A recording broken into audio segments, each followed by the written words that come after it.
until about T-minus 4 minutes, a lot of stuff starts going down. T-minus 3 minutes, closing out the propellant load, so you're finishing out the liquid oxygen load and the liquid fuel load.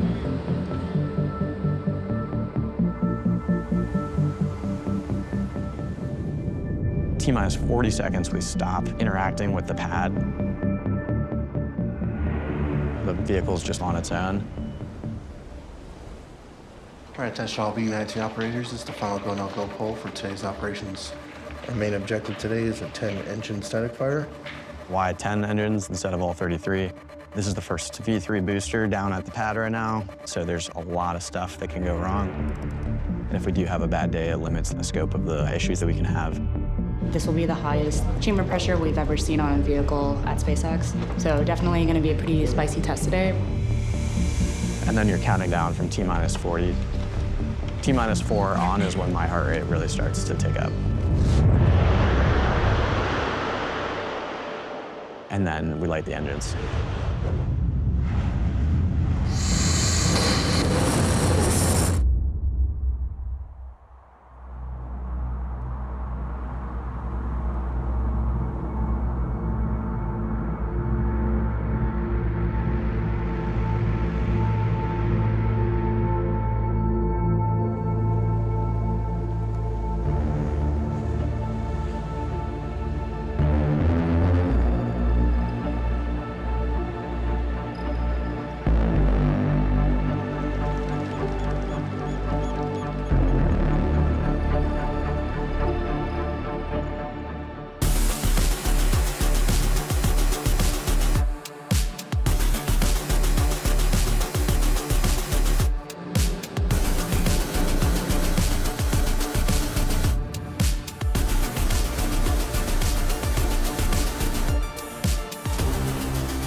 We are in the Star Factory, and this is an almost 1 million square foot facility that we've built to enable that production of both ship and booster.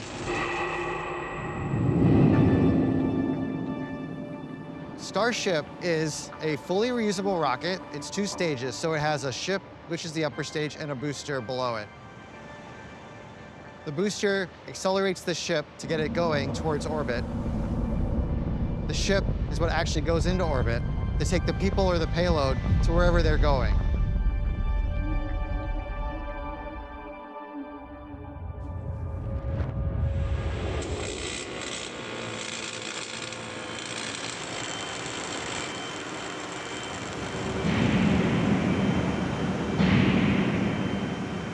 The sound of progress. The rivet guns and the sledgehammers. Less sledgehammers than there used to be.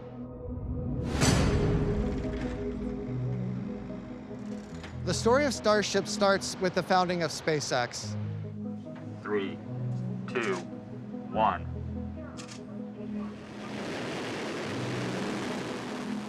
Rather than starting with the vehicle that Elon envisioned needing to get people to the moon and Mars, he thought it would basically bankrupt the company. It wouldn't be possible. So you have to bite it off in small pieces.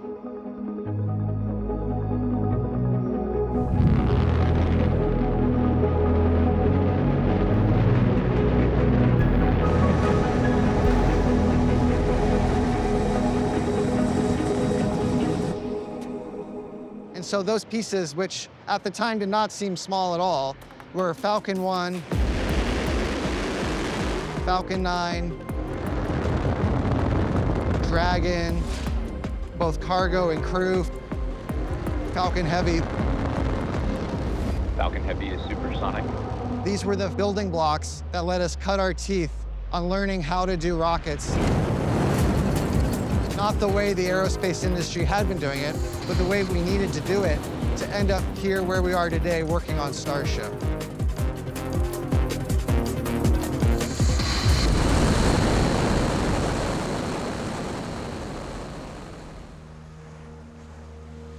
Version 3 is what I like to call the foundational design of Starship booster in the pad. That's going to give us the new capabilities we need to do the missions in front of us. It'll be the one that puts humans back on the moon. It'll be the ones that put the first boot prints and then city on Mars.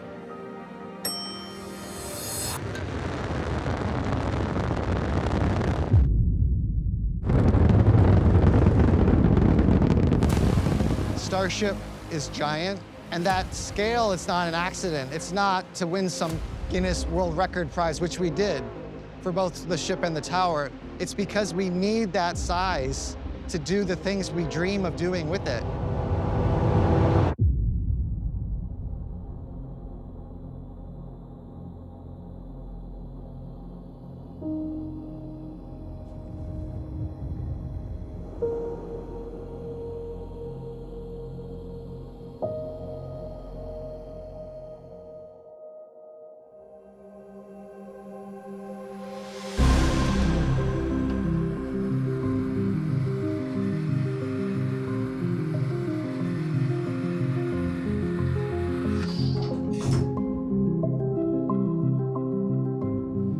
Ship 39 is the first V3 rocket.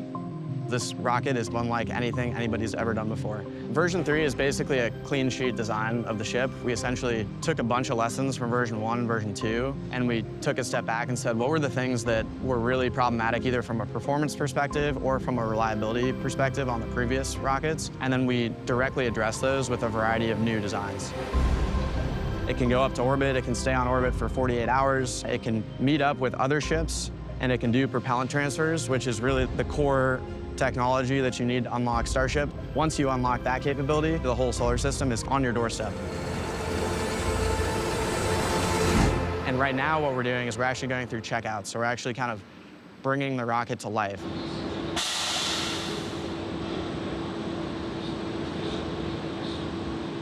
We've never built a Ship V3 before and gotten it to this state of production. So we are going to have special things to this specific vehicle that are going to be odd, but there's also things about the architecture as a whole that we don't really know how to deal with because we've only done simulations, we've only built fluid models of how we think a Ship V3 operates. Now we have the real deal next to us. First priority is your safety, the second priority is make sure the vehicle's okay, and then we worry about executing to our schedule. We're quite excited, we're quite anxious, but all things considered, we're pretty well prepared. We think that we'll have a good result.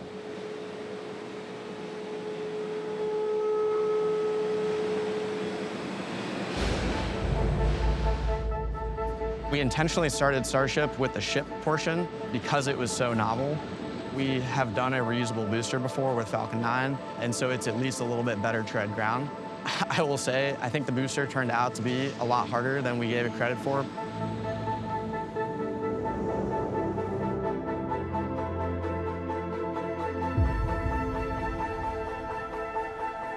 This is an entirely new rocket. This is the most ambitious vehicle design I have ever personally worked on, and it is a wild thing to see come to reality here.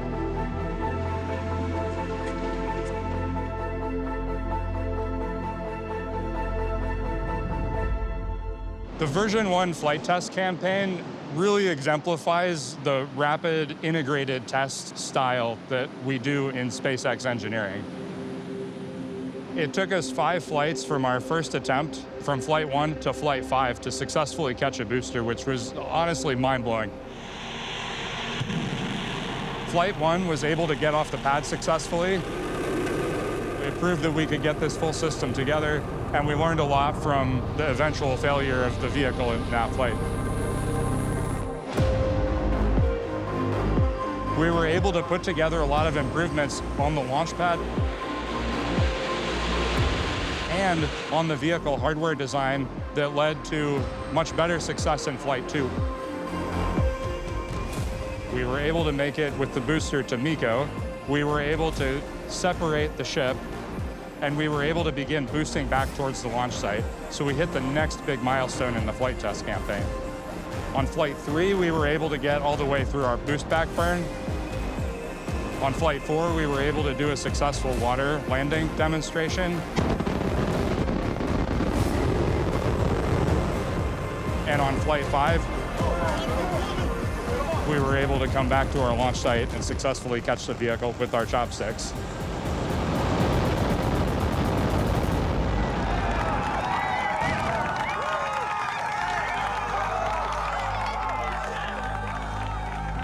to be able to go fly that and have complete mission success at that point of we got the payload to orbit and we landed that rocket was incredible. I'm getting goosebumps talking about it now.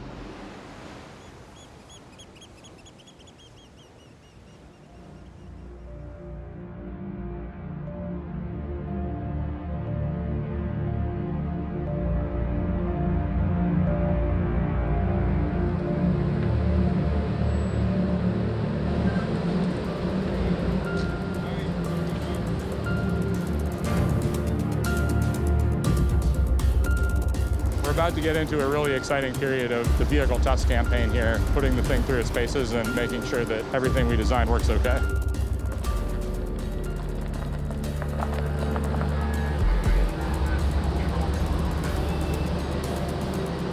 Want to stop about right here?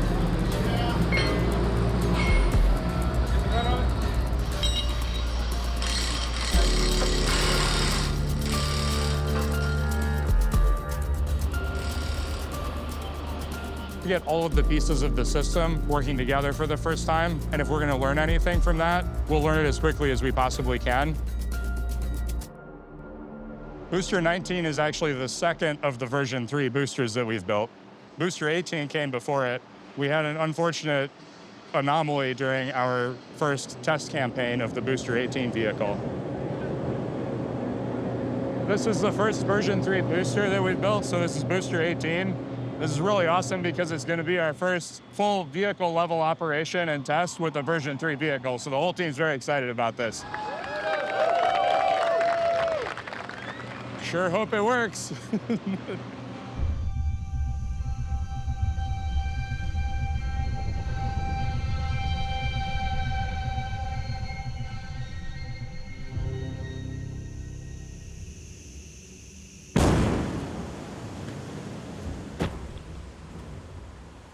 When we were pressing the nitrogen system, we had an explosion that took out the rocket, and thankfully we had designed that test to be safe. If something like that happened, we did not have propellants or reactive things on the vehicle, and so the test site incurred very little damage, and of course nobody was hurt in the incident.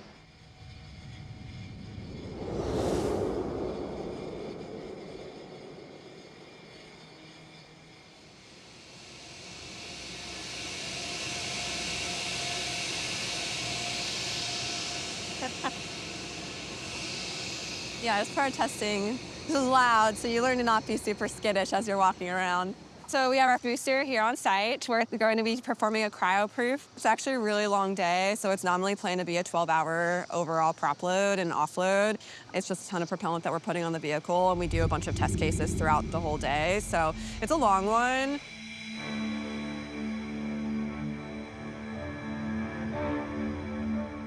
Taking booster SM to cryo high fill proof. Cryo-proof is the first time you actually put propellant onto the vehicle. The liquid propellant that we're putting on, it does get pretty cold, generally in the 80 Kelvin range. We want to test like you fly and fly like you test. No on 70% proof percentage. Affirm.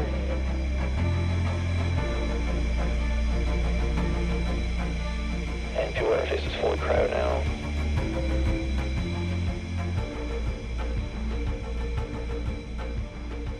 There is definitely nothing like a late night with your team in the control room. It's one of those milestones where you're like, wow, if I can load a rocket, this is amazing.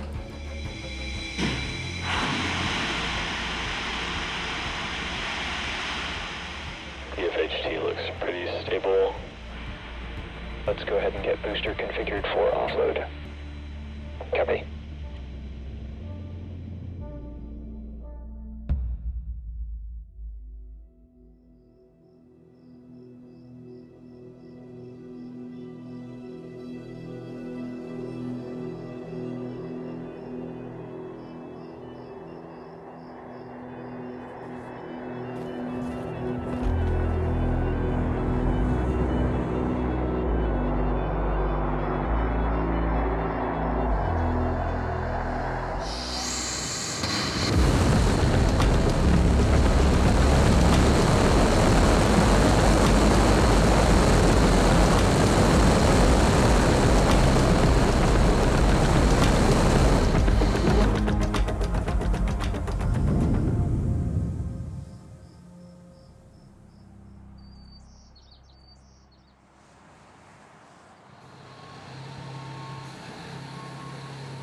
This is a Raptor 3. V3 is a high-performance boost engine. It's also designed to be reusable and highly reliable.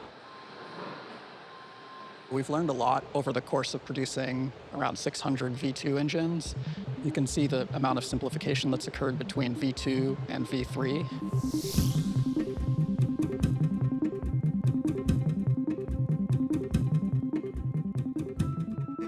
The level of integration is really unique for rocket engine. That comes from a lot of work among many engineers to consolidate the hardware. The effect of that is that it's actually a higher reliability design. So fewer parts is cheaper, faster to build. So that allows us to make a lighter vehicle, to make a more reliable vehicle, to overall just build a better rocket.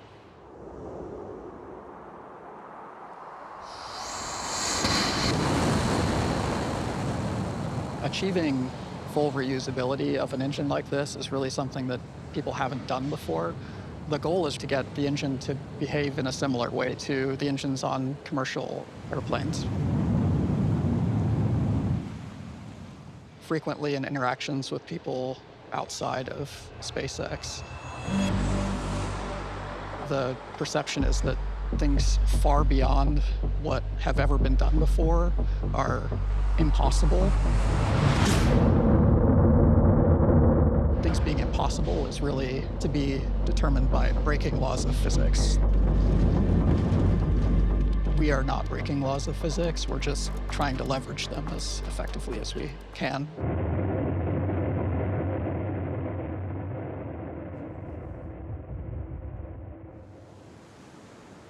All right, attention all B-19 operators. This is the final go, no-go poll for today's operations. Our main objective today is a 10-engine static fighter. Static fire is the culmination of the engineering process. We are bringing all of the pieces of the puzzle together, and we are lighting the engines. And if you make it through that, you have pretty good confidence that you're in a good position to go fly. Aboard. On LVN1, looks like we kicked out due to 2 combustors from the apex bank being pelted. Looks like we have to engine time of 2.135 seconds.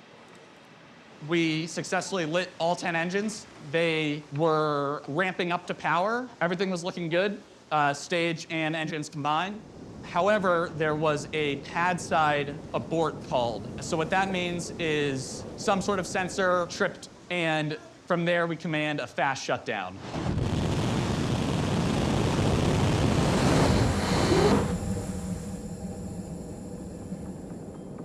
It was a hard one, and especially since we had to drop all the engines afterwards, and thankfully 10 of them were salvageable, which is good. We saw some data right after static fire that showed about half the engines had what looked like mechanical damage, basically as a result of the really fast shutdown. So we brought the booster back to Mega Bay. We then decided to remove all 10 engines from the booster so that we could troubleshoot and understand what's going on those 10 while still making progress on B-19 by backfilling engines from B-20.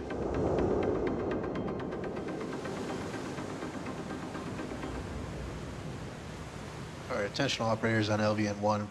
Today's main objective is a 33-engine static fire on B-19. Okay, go, no-go poll coming up in 1 minute.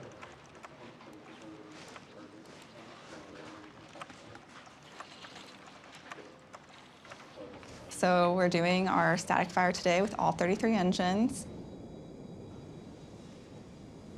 This is the final go, no-go poll for today's operations. Flight software? Go. AY? Go. Raptor? Go. Stage? Go. CE? Go. GC2? Go. GC1? Go. FC1? Go.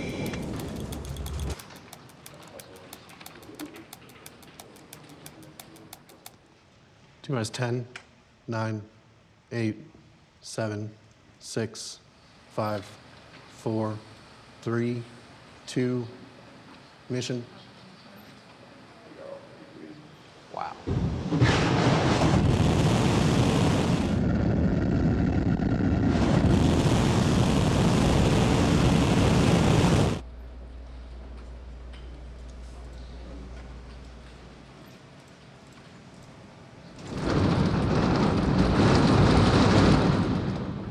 We kicked out early. All teams, triage alerts, prepare for offload.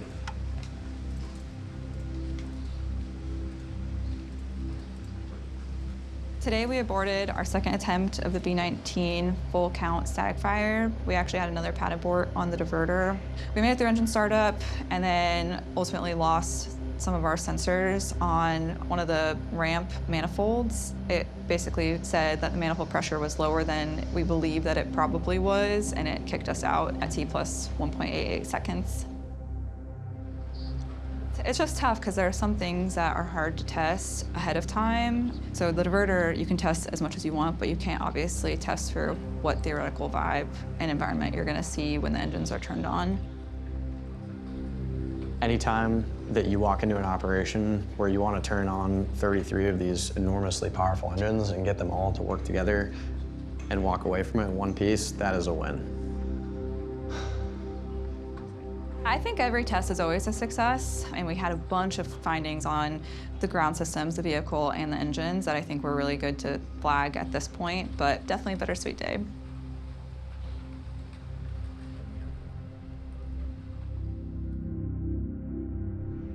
We have this saying called "only the paranoid survive."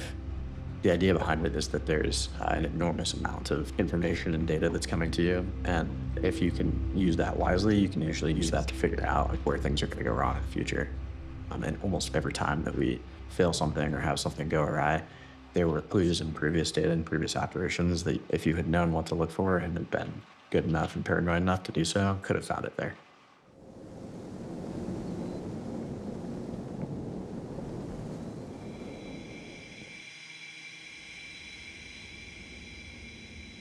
It's been 10 months since Massey's had the S-36 anomaly.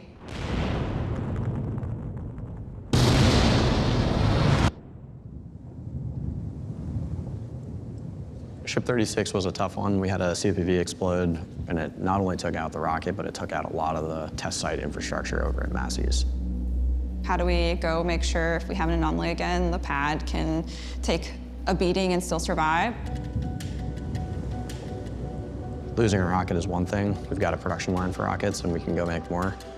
Losing the physical infrastructure of the launch pad or the test site is very difficult because you need to go repair that over a period of many months before you can get back into testing.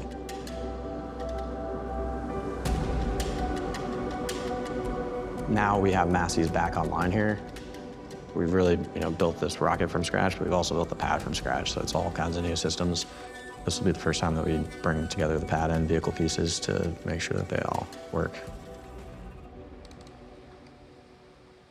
Static fire vehicle is in pre-pad clear, about to get to our static fire pad cleared op state. We run 60 seconds on ship because you get to see how the vehicle thermals all shake out and just general vehicle performance. That if you can make it through that you are in a reasonable position to go fly.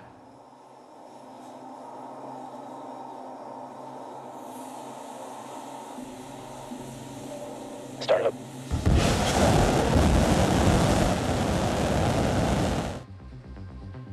Throttle up.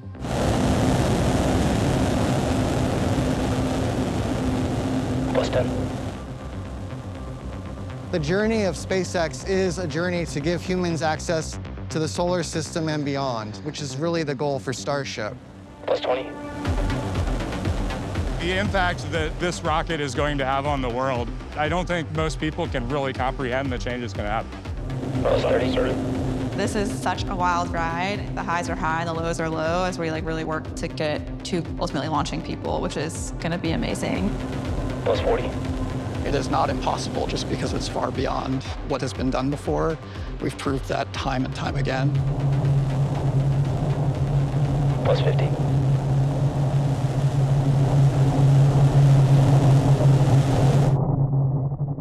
Full duration.